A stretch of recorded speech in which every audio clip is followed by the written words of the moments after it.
మన చంద్రబాబు నాయుడు గారు రాజకీయాలంటే అన్నీ మీకు చెప్పి చేయాలనా? కొన్ని ఉంటాయి. మనం సీఎంగా ఉన్నప్పుడు మాత్రం రాజకీయం నీకు చెప్పి చేయాలనా, అన్నీ మీకు తెలిపి చేయాలనా అని మనం మాట్లాడతాం. అదే పక్కోళ్ళు సీఎంగా ఉన్నప్పుడు మాత్రం ప్రతిదీ చెప్పియాల. ప్రతిదీ అంటే ఆ వేరియేషన్ని నేను చెప్తున్నాను. మంచి ఉంటే మాత్రం 10 మందిలో చెప్పండి, చెడు ఉంటే చెవులో చెప్పండి అంటున్నారు. మరి అదే చెడు మీరు చెవులో ఎందుకు చెప్పలేకపోయారు? గతంలో బయటికి ఎందుకు చెప్పగలిగారు? బయటికి లేని చెడుని క్రియేట్ చేసి మరి ఎన్ని చెప్పుంటాం మనం అబద్ధాలు.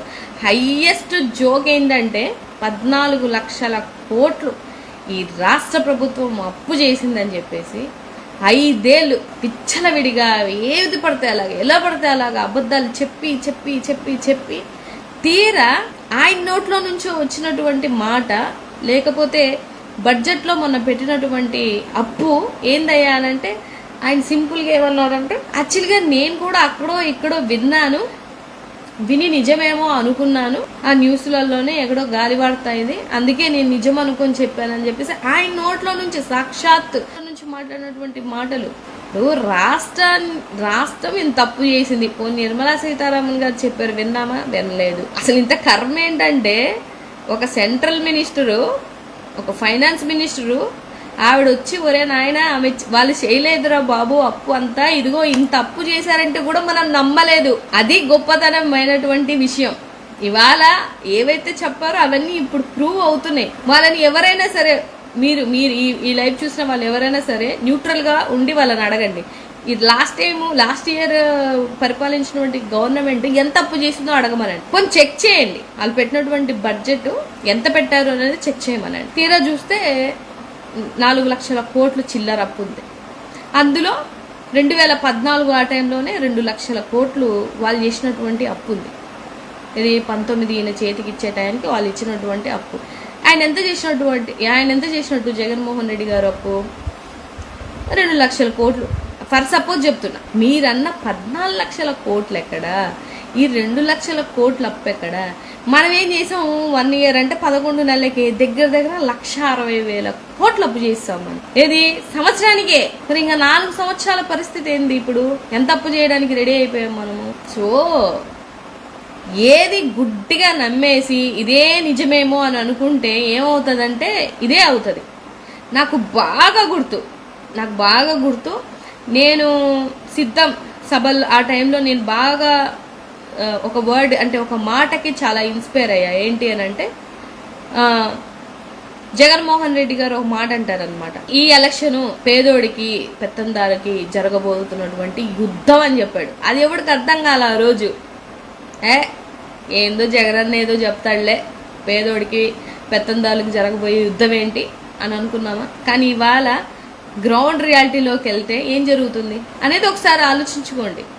నిజంగానే ఇవాళ ఫైట్ చేస్తుంది పేదోడు వర్సెస్ పెత్తందారులు, అంతే. మీరు చెక్ చేసుకోండి. ఎనీ కైండ్ ఆఫ్ ఫీల్డ్లో, ఏ ఫీల్డ్ అయినా చూడండి, ఇసుక అవ్వచ్చు, మందు అవ్వచ్చు, లేకపోతే వాళ్ళు తీసుకుంటున్నటువంటి ప్రాజెక్టులు అవ్వచ్చు, ఏదైనా కూడా ఎవరు చేస్తున్నారు? పేదోడికి ఏమైనా జరుగుతుందా? పేదోడికి ఏమైనా లబ్ధి చేకూరుతుందా? పేదోడు అకౌంట్లో ఏమైనా డైరెక్ట్గా వచ్చి పడుతున్నాయా? ఏవి పడట్లా. కానీ మనం మాత్రం ఇంటి దగ్గరికి కాళ్ళ దగ్గరికి తెచ్చినటువంటి మనిషిని వదులుకున్నారు అనేది నా పర్సనల్ అభిప్రాయం. చాలా మంది వీడియోస్ చూస్తున్నాను, చాలా మంది గ్రౌండ్లో చాలా మంది చెప్తున్నారు, వాళ్ళ పార్టీ వాళ్ళు కూడా చాలా మంది చెప్తున్నారు, అరే అసలు మాకేం అర్థం కావడం లేదు, అసలు ఏం జరుగుతుందో కూడా అర్థం కావట్లేదు, మాలో మాకే సఖ్యత లేదు, కొట్టుకుంటున్నాం మేము. వాళ్ళే తినట్లేదు. వాళ్ళలో ఈ కూటమి ప్రభుత్వంలో ఉన్నటువంటి ఎమ్మెల్యేలే ఎంపీలో ఏం చెప్తున్నారు తెలుసా? మేము ఎమ్మెల్యే గుండి ఏం చేసుకోలేకపోతున్నాం, మేము న్యాయం చేసుకోలేకపోతున్నాం, మేము న్యాయం చేసుకోలేకపోతున్నాం, మా ప్రజలకి న్యాయం చేసుకోలేకపోతున్నాం అని చెప్తున్నటువంటి పరిస్థితులు ఇవాళ ఉన్నాయి. 1 ఇయర్కే ఒక మాట అయితే చెప్తాను, 100 రూపాయలు తిని అయినా 90 రూపాయలు పెట్టేవాడు కావాలా? 100 రూపాయలు తిని 10 రూపాయలు పెట్టేవాడు కావాలా? ఇది మనం ఆలోచించుకోవాల్సింది. ఇప్పుడు వరకు ఆయన మీద నువ్వు ఇక్కడున్న డబ్బులు తీసుకెళ్లి జనాలకు పెట్టో, ఇక్కడున్న తీసుకెళ్లి సంపద సృష్టి, ఇక్కడున్న సంపదంతా తీసుకెళ్లి జనాలకు పెట్టో, నువ్వు పథకాలు ఇచ్చో, నువ్వు డబ్బులు వేస్ట్ చేసావు అని ఆ నిందలే గాని జగన్మోహన్ రెడ్డి గారి మీద. అయ్యో ఇంత డబ్బు మరి మీరు ఎందుకు ఇవ్వలేకపోతున్నారు?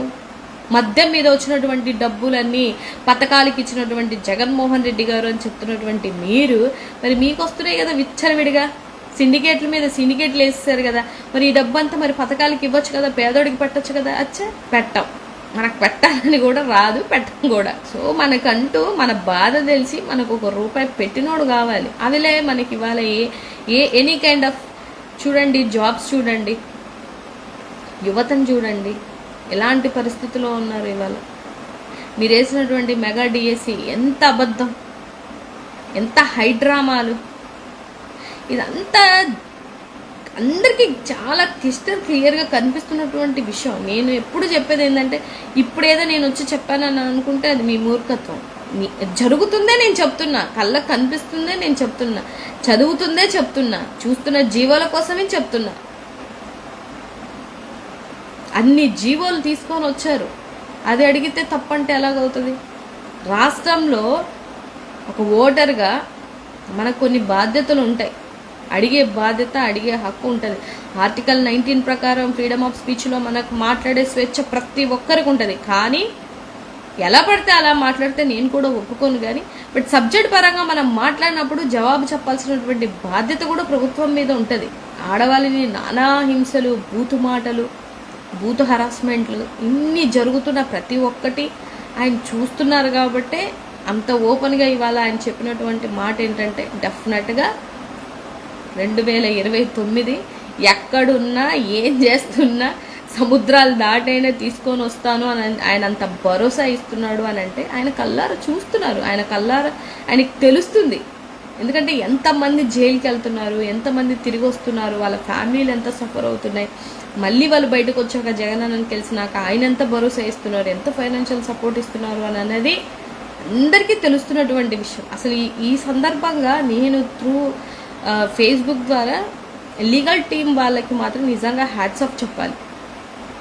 ఎందుకంటే వాళ్ళకి పెద్ద టాస్క్, ఎక్కడెక్కడోళ్ళనో పట్టుకెళ్ళిపోతున్నారు, ఎక్కడ తీసుకెళ్తున్నారో తెలియట్లేదు, వాళ్ళ దగ్గర ఫోన్ ఉండట్లేదు, అయినా కూడా స్టేషన్లకు తీసుకెళ్తున్నా కూడా వాళ్ళు కష్టపడి వీళ్ళకి బెయిల్స్ ఇప్పించి, ఎంత హైకోర్టు ముట్టికాలేస్తున్నా, ఎంత హైకోర్టు తిడతన్నా, అసలు ఏం సెక్షన్లు పెడుతున్నారు, ఎందుకు ఈ సెక్షన్లు పెడుతున్నారు, ఆ సెక్షన్ పెట్టాల్సినటువంటి నెసెసిటీ ఏముంది, అసలు ఎందుకు పట్టుకెళ్తున్నారు, దేనికి అరెస్ట్ చేస్తున్నారు, మీరు ఎస్ఐలు, సిఐలు, ఎస్పీలు, డిఎస్పీలు ఏం చేస్తున్నారయ్యా, ఏంటిది ఇది అని వాళ్ళు నెత్తి నోరు కొట్టుకుంటున్నారు. కోర్టులలో జడ్జిలకు కూడా వాళ్ళకి ఏం అర్థం కావట్లేదు. ఇప్పుడు జరుగుతున్నది వాళ్ళకి అర్థమవుతుంది, డెఫినెట్గా అర్థమవుతుంది. అర్థమవకుండా ఎందుకు ఉంటుంది? అన్నిసార్లు ముట్టికాయలు వేస్తుంది, అన్నిసార్లు నోటీసులు ఇస్తుంది, మీరు వచ్చి ఎక్స్ప్లెనేషన్ ఇవ్వండి అని చెప్తున్నారు అని అంటే, చట్టాల విలువలు కూడా లేకుండా ఎలా ఆడుకుంటున్నారు అన్న విషయాన్ని కూడా ఒకసారి గమనించుకోవాలి.